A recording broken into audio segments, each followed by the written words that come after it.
വലിച്ചെറിഞ്ഞാലും പിടിക്കുന്ന ഒരു മരമാണെന്ന് എല്ലാവർക്കും അറിയാം. 2015-16 കാലഘട്ടങ്ങളിൽ ഇതിന് ഏകദേശം 250 രൂപ വിലയേ ഉണ്ടായിരുന്നുള്ളൂ. പക്ഷേ ഇതിനിപ്പോൾ 900 രൂപ വില കിട്ടുന്നുണ്ട്. പശ ഉണ്ടെന്ന് കൺഫേം ചെയ്ത് പശ എടുത്തതിന് ശേഷം നമ്മൾ കോൺഫിഡൻ്റായി അതിനുശേഷമാണ് ഞാൻ എൻ്റെ ഈ പ്ലാന്റേഷൻ ചെയ്തിരിക്കുന്നത്.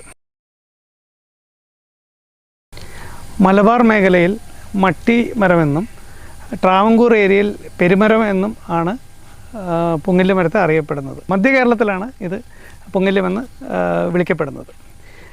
ഈ മരത്തിന് പശയുണ്ട് എന്ന് പറയുമ്പോൾ തന്നെ നിങ്ങൾക്കും അതിശയം തോന്നുന്നുണ്ട് എന്ന് എനിക്കറിയാം. കാരണം 11 കൊല്ലം മുമ്പ് എൻ്റെ ഈ അവസ്ഥ ഇതായിരുന്നു.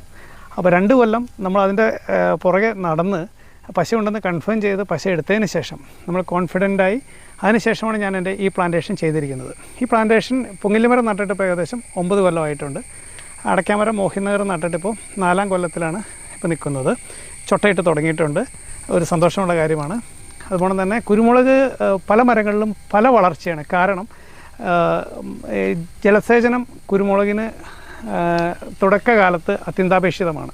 എനിക്ക് അറിവില്ലായിരുന്നു. പക്ഷേ എൻ്റെ പറമ്പ് കാണാൻ വന്ന കർഷകരാണ് പറഞ്ഞു തന്നത്, ആദ്യം ചോട്ടിൽ വെള്ളം എത്തിക്കുകയാണെങ്കിൽ അതിനുശേഷം കുരുമുളക് നട്ടാൽ സുഖമായിട്ട് ഇത് പിടിപ്പിച്ചെടുക്കാമെന്ന് പറഞ്ഞു. അങ്ങനെയാണ് ഞാൻ കുരുമുളക് പ്ലാന്റേഷൻ സക്സസ് ആക്കാൻ നോക്കിയത്. അങ്ങനെ ചെയ്തപ്പോഴാണ് ഇത് പല സമയത്ത് നട്ട കുരുമുളക് ആയതുകൊണ്ടാണ് ഇത് പല വളർച്ചയിൽ നിൽക്കുന്നത്. പല ഇനം കുരുമുളകുകളുണ്ട്. കാരണം കുരുമുളക് നമ്മൾ സെലക്ട് ചെയ്യുമ്പോൾ ഒരെണ്ണം തന്നെ നട്ട് കഴിഞ്ഞാൽ ഇനി എന്തെങ്കിലും ഒരു കേട് അല്ലെങ്കിൽ കുറ്റമോ വന്നു കഴിഞ്ഞാൽ എല്ലാത്തെയും ഒരേപോലെ ബാധിക്കുന്നത് കൊണ്ട് നമ്മുടെ ഈൽഡിനെ അത് അഫക്റ്റ് ചെയ്യും. അതുകൊണ്ടാണ് പലതരം ഇനങ്ങൾ നട്ടിരിക്കുന്നത്. 1-2 എണ്ണത്തിന് കേടുകൾ വരാറുണ്ട്. പക്ഷേ നമ്മൾ തണ്ടുകൾ മുറിച്ച് മാറ്റുന്നു. അതിനുള്ള വളപ്രയോഗങ്ങൾ നമ്മൾ നടത്താറുണ്ട്. നിവൃത്തി ഉള്ളിടത്തോളം നമ്മൾ ഇപ്പോൾ ജൈവവളമാണ് കൊടുത്തുകൊണ്ടിരിക്കുന്നത് പുങ്ങില്യ മരത്തിന്. അങ്ങനെ നിർബന്ധമില്ല. കാരണം വലിച്ചെറിഞ്ഞാലും പിടിക്കുന്ന ഒരു മരമാണെന്ന് എല്ലാവർക്കും അറിയാം, ഞാൻ പറയാതെ തന്നെ. വളം ഇട്ട് കൊടുക്കുകയാണെങ്കിലുള്ള ഗുണം എന്താണെന്ന് വെച്ചാൽ ഇതിൻ്റെ വളർച്ച കൂടുതലാണ്. അപ്പോൾ നമുക്ക് പെട്ടെന്ന് വണ്ണം വെച്ച് കിട്ടും.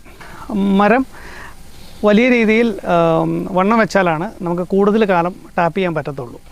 അതുകൊണ്ടാണ് ഞാൻ വളപ്രയോഗം നടത്തിയത്. പക്ഷേ എല്ലാവരും മനസ്സിലാക്കേണ്ട ഒരു കാര്യം, ഞാൻ ഈ പശ എടുത്ത് തുടങ്ങുമ്പോൾ 2015-16 കാലഘട്ടങ്ങളിൽ ഇതിന് ഏകദേശം 250 രൂപ വിലയേ ഉണ്ടായിരുന്നുള്ളൂ. പക്ഷേ ഇതിനിപ്പോൾ 900 രൂപ വില കിട്ടുന്നുണ്ട്. അത് സന്തോഷകരമായ മറ്റൊരു കാര്യമാണ്.